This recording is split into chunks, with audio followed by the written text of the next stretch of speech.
शिव दधीच हरिचंद नरेशा सहे धर्महित कोटि कलेशा। धर्म का अभिप्राय यह है, बस आप उसको गहराई से विचार करके देखें कि भाई मनुष्य के जीवन में स्वार्थ का समर्थन करना धर्म का उद्देश्य हो सकता है क्या? क्या 18 पुराण 18 स्मृति मनुष्य के स्वार्थ के समर्थन को देने के लिए लिखी गई क्या? इसके लिए न लिखने की आवश्यकता थी, न पढ़ने की आवश्यकता थी, उसमें तो सब पढ़े पढ़ा है। वो तो मनुष्य का सहज स्वभाव है, सभी समान रूप से स्वार्थी तो है।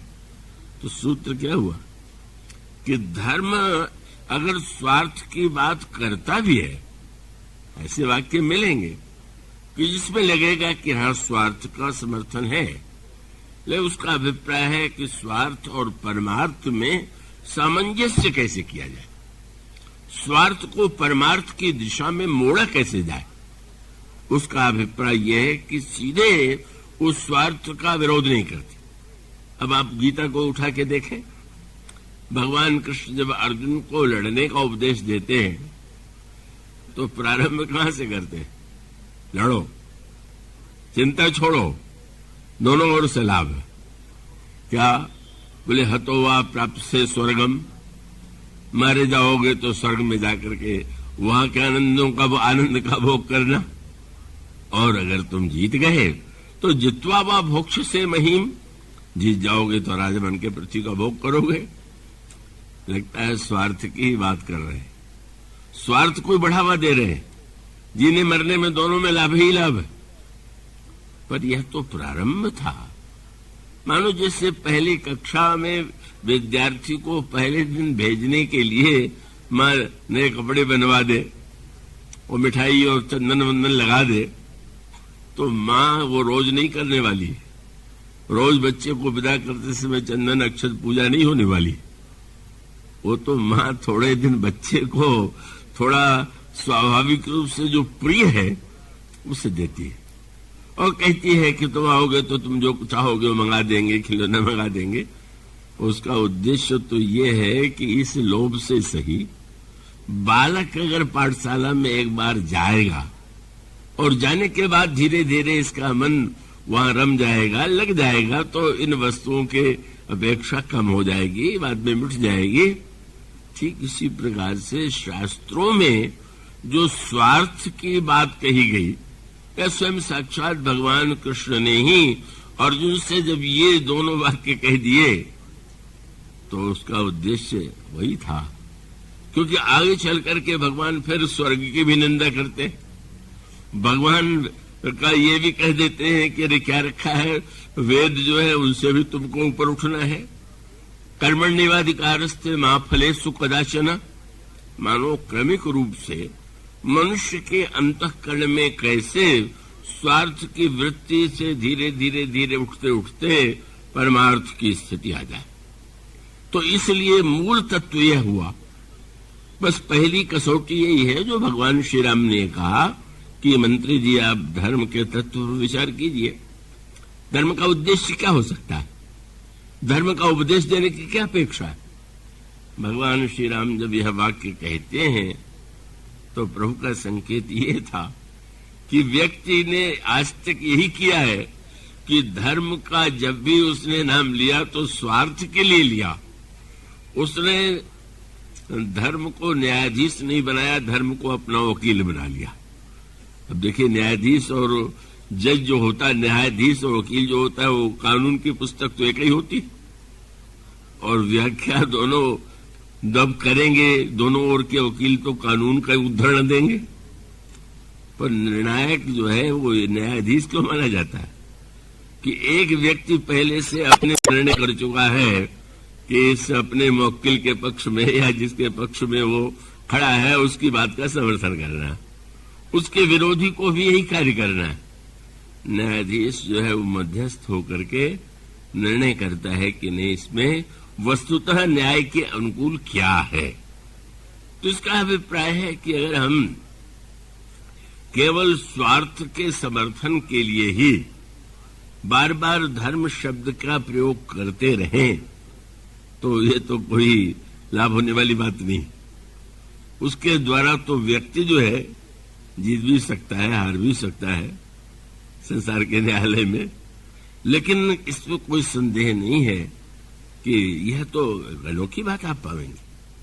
आप देखें, भगवान श्री राम पशु वाटिका में जाते हैं और जाने के बाद जब उन्होंने जनक नंदिनी सीता की सुंदरता को देखा तो श्री राम को लगा कि आज तो मेरे मन में जैसे भावों का उदय हुआ पहले कभी नहीं हुआ था। भगवान श्री राम जो है अनुभव करते हैं कि उनके स्वभाव और मन की जो परंपरा थी आज उससे विरुद्ध उनका आचरण दिखाई दे रहा। और तब आप क्या पाते हैं, भगवान श्री राम जब गोस्वामी जी कहते हैं पहले तो जनक नंदिनी सीता की सुंदरता देखते हैं और सुंदरता देखने के बाद भगवान राम मन ही मन उस सुंदरता की सराहना करते। पहले तो जब आभूषणों की ध्वनि कान में गई तो भी मन में दिव्य राग का उदय हुआ और जब उन्होंने सीता जी की सुंदरता को स्वयं सामने देखा तो अस कही फिर चिते ओरा सिय मुख शस्य भय नैन चकोरा भय विलोचन चारु अचंचल मनो सकुच निम तजउ द्रगंचल देख सिय सोहा सुख पावा हृदय सराहत वचन नावा। सुंदरता की सराहना कर रहे हैं लेकिन उसके पश्चात अगला वाक्य क्या है, सिय सोहा हिय बरणी प्रभु आपन दशा विचार। सीता जी को सुंदरता की प्रशंसा करते हैं पर अपने स्वभाव पर विचार करते हैं। आज मुझ में ऐसा बदलाव कैसे आ गया। और तब गोस्वामी जी का वाक्य कितना सुंदर है, भगवान राम ने अपने आप को न्यायाधीश के सामने खड़ा कर दिया और वो न्यायाधीश किसको उन्होंने बनाया, अपने छोटे भाई को। लक्ष्मण के भगवान राम पूछते हैं और शब्द गोस्वामी जी ने लिखा कोई प्रश्न पूछ दे कि अब छोटा भाई बताएगा अपने भाई से कि ये ठीक है कि नहीं, तो भगवान कहते हैं कि छोटा भले ही हो पर उसका मन जैसा पहले था वैसे अब भी, पर मेरा मन पहले जैसा था वैसा नहीं, इसे निर्णय का अधिकार मुझे नहीं। इसलिए आप पाएंगे कि भगवान श्याम सिय शोभा ही वर्णि प्रभु आपन दशा विचार बोले सुचि मन अनुज सन बचन समय अनुहारी। प्रभु पवित्र मन वाले लक्ष्मण देख लिया, न इस आभूषण से लक्ष्मण पर कोई प्रभाव न पड़ा, न सौंदर्य सामने देख करके कोई परिवर्तन आया। यही व्यक्ति ठीक निर्णय कर सकता है कि मेरे द्वारा जो कार्य हो रहा है उचित है कि अनुचित। कितनी मानता भगवान श्री राम। और स्पष्ट शब्दों में कहते तात जनक तनया यह सोई धनुष यज्ञ जही कारण होई पूजन गौर सखी ले आई करत प्रकाश फिरई फुलवाई। अब यो तो कहे तो लक्ष्मण जी ने तो नहीं पूछा था कि ये कौन है, भगवान राम अपनी ओर से बताए जा रहे हैं और फिर कारण भी बता रहे हैं कि मैं इसलिए बता रहा हूं कि जासु विलोक अलौकिक शोभा सहज पुनीत मोर मन शोभा। मेरा मन अब तक मैं ही समझता था कि सहज रूप से पवित्र है, पर आज तो उसमें क्षोभ का उदय हो गया, बदलाव आ गया है। जिनके लहन रिपुरन पीठी नहीं पावही परतीय मन डिठी मंगन लहीन जिनके नाही ते नरवर थोड़े जगमाही। ऐसी हमारे वंश की हमारे स्वभाव की परंपरा रही है, पर आज मैं स्वीकार करता हूं कि मेरा मन जो है उस प्रकार से शुद्ध नहीं है, उसमें क्षोभ है। क्यों? न्यायाधीश बनाया अपने छोटे भाई को, तुम बताओ इस मेरे कार्य में कितना अनुचित है। और लक्ष्मण जी चुप। अब प्रभु तो बड़े गंभीर हो गए कि जिससे न्याय करने के लिए प्रभु कहते हैं वो तो बोल ही नहीं रहे। एक वाक्य में भी नहीं कहा कि नहीं आप बहुत अच्छी, आप में कोई बुराई नहीं, मन ही मन मुस्कुरा रहे कि धन्य है इनका स्वभाव। मानो स्वभाव के दिव्यता की ओर ध्यान गया। बोले सीता जी को देख के ये चिंता होना कि हमारे वंश की परंपरा है कि हम परस्त्री की ओर दृष्टि नहीं डालते, तो क्या सीता जी भी पर हैं क्या? वो तो जानते हैं कि भगवान की अभिन्न शक्ति। अब अपनी ही शक्ति को देख करके लीला में अगर प्रभु भिन्न रूप में मान के ये कहें, लक्ष्मण जी मौन क्यों हुए? नहीं, ये तो मेरे अधिकार क्षेत्र की बात, बाहर की बात है कि मैं निर्णायक बन करके निर्णय दूं। और आप ध्यान रखिएगा कि लक्ष्मण जी के निर्णय न देने से प्रभु गंभीर इतने हो गए कि नहीं, लक्ष्मण ने मेरे पक्ष में निर्णय तो दिया नहीं, तो कहीं मेरे कार्य में कोई ऐसा तो नहीं है कि मैं अनुचित कर रहा हूं पर छोटे भाई के नाते बोल नहीं पा रहा। इसलिए गोस्वामी जी ने लिखा, प्रभु को हंसी कब आ गई।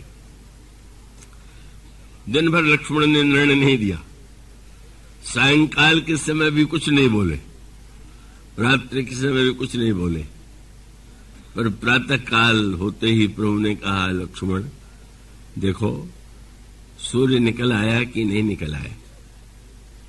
और नहीं निकल आया या निकल आया तो लक्ष्मण जी ने हंस करके कहा, प्रभु एक सूर्य निकल आया है और दूसरा थोड़ी देर बाद निकलने वाला।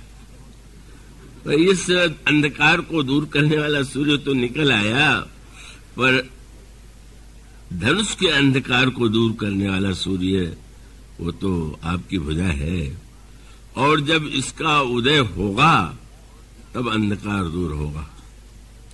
एक नए स्तर पर निर्णय उन्होंने दिया क्या? और आगे चल करके गोस्वामी जी ने, जब लक्ष्मण जी ने कहा कि धनुष टूटेगा और जयमाल पड़ेगा, तो गोस्वामी जी की पंक्ति क्या है? बोले, बंधु बचन सुनि प्रभु मुस्काने। चलो भाई, निर्णय तो तुमने दे दिया, इतने देर बाद ही सही, और शब्द क्या? होई सुचि। बोले सुचि मन अनुजसन, लक्ष्मण सुचि मन है, और भगवान को लगा कि लक्ष्मण ने कह दिया, तो इसका अर्थ है कि वो दिखाई भले ही दे रहा हो कि बहिरंग अर्थों में वो मेरा कार्य कोई औचित्यपूर्ण नहीं है, लेकिन लक्ष्मण जब कहते तो सत्य ही होगा।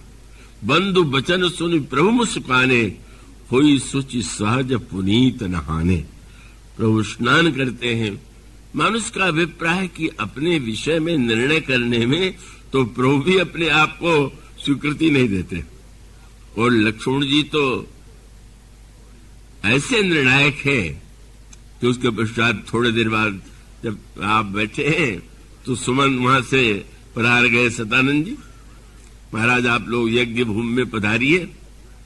तो विश्वामित्र जी ने श्री राम से कहा कि राम सिंह स्वयंवर देखे जाई, इस काहिदो दे बढ़ाई। चल करके सीता जी का स्वयंवर देखना चाहिए, पता नहीं ईश्वर किसको बढ़ाई दे दे। जानते हुए भी यही कह दिया, ईश्वर न जाने किसको बढ़ाई दे दे। लक्ष्मण जी को लगा कि ये घोषणा तो अच्छी नहीं, चलते इसमें संदेह की बात कि ईश्वर पता नहीं किसको बढ़ाई देगा। तो आपने तुरंत कहा कि महाराज इसमें ईश्वर किसको बढ़ाई देगा। महाराज बस लक्ष्मण जी ने कहा कि आपका जिसको आशीर्वाद देते हैं वही तो सफल होगा। जब यह वाणी लक्ष्मण के द्वारा जो छोटे और गुरु विश्वामित्र के द्वारा समर्थित होती है, तब कहीं जाकर के भगवान राम को यह प्रतीत होता है कि उनका कार्य धर्म संगत है। मानो धर्म शब्द और उसको लेकर के मनुष्य ने अपने आप को बहुधा भ्रांतियों में डाला है। अपने स्वार्थ या अपनी वासना का ही समर्थन करते हुए वो धर्म की बात कहता रहा। मैं उस संस्मरण को भूल ही नहीं पाता।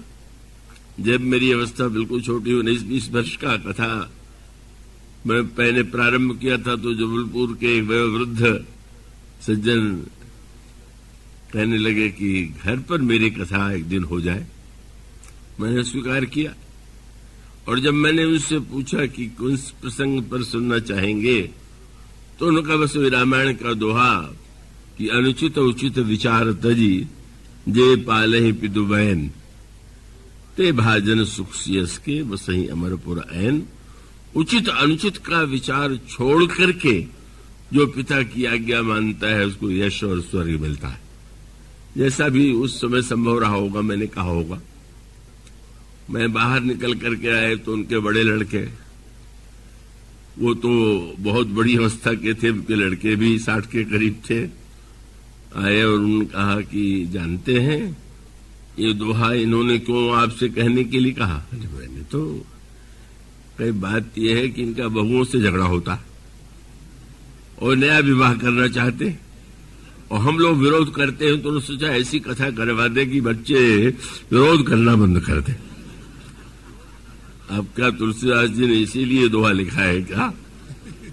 इसका अर्थ ये हुआ कि सबकी वो मनोवृत्ति उन्हीं की नहीं है, हम लोगों की भी कम अधिक कम यही दशा है। ऐसी स्थिति में धर्म का तत्व जो है वो तो बहुत ही रहस्यमय है, पर सूत्र वही है जो भगवान राम ने कहा कि हमें वो ऊपर उठने की प्रेरणा दे रहा है धर्म कि नीचे जाने की। अगर ऊपर उठने की प्रेरणा दे रहा तो उसका अर्थ है कि वो सही है, और अगर नीचे और उतारता चला जा रहा है तो इसका अर्थ है कि ना हम कहीं न कहीं का हम अपने आप को भ्रम में डाल रहे हैं। अगर कोई दवा दी गई तो दवा की कसौटी यही है कि उसको लेने के बाद आपके स्वास्थ्य में लाभ हो, और अगर बीमारी बढ़ती जाए तो समझ लीजिए दवा बिल्कुल ठीक नहीं या आपके लिए ठीक नहीं। इसी प्रकार से धर्म यदि दवा है तो उस दवा के द्वारा अगर हमारे मन के विकार कम हो, हमारे मन की बुराइयां कम हो, तो समझिए दवा ठीक खा रहे। और अगर नहीं है तो नकली दवाइयां तो बाजार में बिकती बहुत ही है, और उससे लोगों की बीमारी बढ़ती है, मर भी जाते हैं लोग। ये महानतम धर्म का सूत्र है। और इसलिए दो धर्मों में से जो सूत्र वो है बड़े महत्व का है कि अगर धर्म का उद्देश्य केवल स्व है तो या तो अधूरा है या धर्म नहीं। सूत्र क्या है? सूत्र ये है कि बहुधा हम धर्म अपने लिए और अपने स्वार्थ की पूर्ति के लिए, चाहे इस संसार में चाहे मरने के बाद स्वर्ग में जाने के लिए करते हैं। ठीक है, इसके लिए वे अच्छा काम करना ठीक है, पर इतना होते हुए भी धर्म की पूर्ण व्याख्या क्या है? अगर हमारे आपके जीवन में स्व और पर का भेद नहीं मिटा, अपना स्वार्थ, अपना परिवार, अपना ही सब कुछ, और पर ये तो पराया है, तो समझ लिए धर्म अधूरा। धर्म सही नहीं। इसकी मूल कसौटी यही कि धर्म आपके परिवार को बढ़ा रहा है कि घटा रहा, आपको छोटा बना रहा है कि बड़ा बना रहा। और इसका अर्थ ये हुआ कि स्व से केंद्रित जो धर्म है या तो धर्म नहीं होगा या धर्म होगा तो अधूरा होगा। तब जब पर से वो जुड़ जा, यही सत्य से भी बड़ा धर्म परहित क्यों हो गया? वो एक शब्द है पर। अपने हित के लिए, अपने स्वार्थ के लिए तो हम सब कुछ कर ही रहे हैं, लेकिन जब हमारे जीवन में स्व के स्थान पर शब्द परत्व के प्रति हमारे मन में प्रीति हो, हमारे मन में दूसरों का हित करने की भावना हो, कल्याण करने की दृष्टि हो, तो समझ लेना चाहिए कि हम धर्म के पथ पर सही अर्थों में चलें। और इसलिए मानो समस्त धर्म विवाद युक्त है। अगर कोई धर्म निर्विवाद है तो परहित सरिस धर्म नहीं भाई।